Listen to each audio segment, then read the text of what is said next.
Producers association തെരഞ്ഞെടുപ്പിൽ നാമനിർദ്ദേശ പത്രിക തള്ളിയതിനെതിരായ സാന്ദ്ര തോമസിന്റെ ഹർജി എറണാകുളം സബ് കോടതി തള്ളി. കോടതി വിധിയെ മാനിക്കുന്നുവെന്നും എന്നാൽ പോരാട്ടം തുടരുമെന്നും സാന്ദ്ര പ്രതികരിച്ചു. ഫിലിം ചേംബറിലേക്ക് മത്സരിക്കുമെന്നും സാന്ദ്ര വ്യക്തമാക്കിയിട്ടുണ്ട്.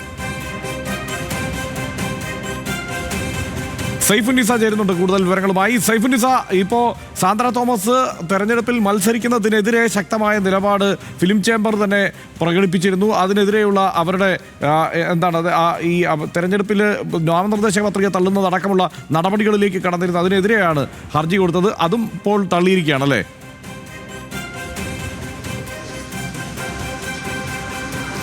ഹർഷൻ, തീർച്ചയായും സാന്ദ്ര തോമസിന് നാളെ നടക്കുന്ന തെരഞ്ഞെടുപ്പിൽ മത്സരിക്കാനാകില്ല. നാമനിർദ്ദേശ പത്രിക തള്ളിയതിനെതിരെ സാന്ദ്ര തോമസ് എറണാകുളം സബ് കോടതിയിൽ നൽകിയ ഹർജി ഇപ്പോൾ തള്ളിയിരിക്കുകയാണ്.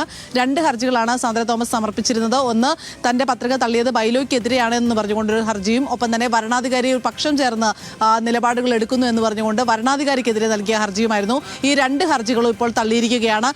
ഈ വരണാധികാരി ഇപ്പോഴുള്ള വരണാധികാരിയെ 2014 ജനറൽ ബോഡി യോഗത്തിൽ ഇനിയുള്ള തെരഞ്ഞെടുപ്പുകളിലേക്ക് വരണാധികാരിയായി തീരുമാനിച്ചതാണ് എന്ന ഒരു യോഗത്തിന്റെ അജണ്ട മിനിറ്റ്സ് അടക്കമുള്ള പേപ്പറുകൾ കഴിഞ്ഞ ദിവസം ഫിലിം പ്രൊഡ്യൂസർ അസോസിയേഷൻ കോടതിയിൽ സമർപ്പിച്ചിരുന്നു. ഇതിന്റെ അടിസ്ഥാനത്തിലാണ് ഇപ്പോൾ ഈ ഹർജിയും തള്ളിയിരിക്കുന്നത്. എന്തായാലും കോടതി വിധിയിൽ ദുഃഖമുണ്ട് എന്നും ഫിലിം ചേംബറിലേക്ക് മത്സരിക്കുമെന്നുമാണ് സാന്ദ്ര വ്യക്തമാക്കുന്നത്.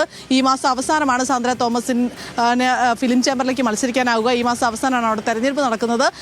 സാന്ദ്ര തോമസ് 3 പത്രികകളാണ് പ്രധാനമായും നൽകിയിരുന്നത്. ഒന്ന് പ്രസിഡന്റ് സ്ഥാനത്തേക്കും ട്രഷറർ സ്ഥാനത്തേക്കും, മറ്റൊന്ന് എക്സിക്യൂട്ടീവ് സ്ഥാനത്തേക്കും. ഇതിൽ പ്രസിഡന്റ് ട്രഷറർ സ്ഥാനങ്ങളിലേക്ക് മത്സരിക്കാൻ ഒരാളുടെ പേരിൽ 3 സെൻസസ് സർട്ടിഫിക്കറ്റുകൾ വേണം. അതായത് സാന്ദ്ര തോമസ് പ്രൊഡക്ഷൻസ് എന്ന് പറയുന്ന സാന്ദ്രയുടെ ഇപ്പോഴത്തെ കമ്പനിയുടെ പേരിൽ 2 സെൻസസ് സർട്ടിഫിക്കറ്റുകളെ ഉണ്ടായിരുന്നുള്ളൂ. ഈ കാരണം നിരത്തിയാണ് ഭരണാധികാരി അന്ന് പത്രിക തള്ളിയത്. പക്ഷേ മുൻപ് താൻ പാർട്ണർഷിപ്പിലുണ്ടായിരുന്ന ഫ്രൈഡേ ഫിലിം ഹൗസ് എന്ന് പറയുന്ന കമ്പനിയുടെ പേരിൽ തനിക്ക് 9 സെൻസസ് സർട്ടിഫിക്കറ്റുകൾ ഉണ്ട് എന്നായിരുന്നു സാന്ദ്ര കോടതിയിൽ വാദിച്ചത്. പക്ഷേ ഇത് നിലനിൽക്കില്ല എന്നാണ് ഇപ്പോൾ കോടതി പറഞ്ഞിരിക്കുന്നത്. എന്തായാലും ഇപ്പോഴുള്ള കമ്പനിയുടെ പേരിൽ 2 സെൻസസ് സർട്ടിഫിക്കറ്റുകളെ ഉള്ളൂ എങ്കിൽ സാന്ദ്രയ്ക്ക് എക്സിക്യൂട്ടീവ് സ്ഥാനത്തേക്ക് മാത്രമേ മത്സരിക്കാനാവൂ എന്നാണ് ഇപ്പോൾ കോടതി വിധിയിലുള്ളത്. ഹർഷൻ. റൈറ്റ്. സാന്ദ്ര തോമസ് ഈ വിധിയിൽ വേദനയുണ്ട് എങ്കിലും താൻ തുടർന്ന് മുന്നോട്ട് പോകും എന്നാണ് പ്രതികരിച്ചത്. ആ മറുപടിയിലേക്ക് എനിക്കങ്ങനെ നിരാശയൊന്നുമില്ല.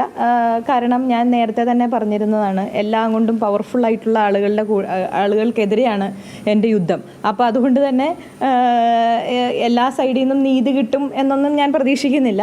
പക്ഷെ എന്നാൽ പോലും ഞാൻ എൻ്റെ യുദ്ധം അല്ലെങ്കിൽ എൻ്റെ പോരാട്ടം തുടർന്നുകൊണ്ടേയിരിക്കും.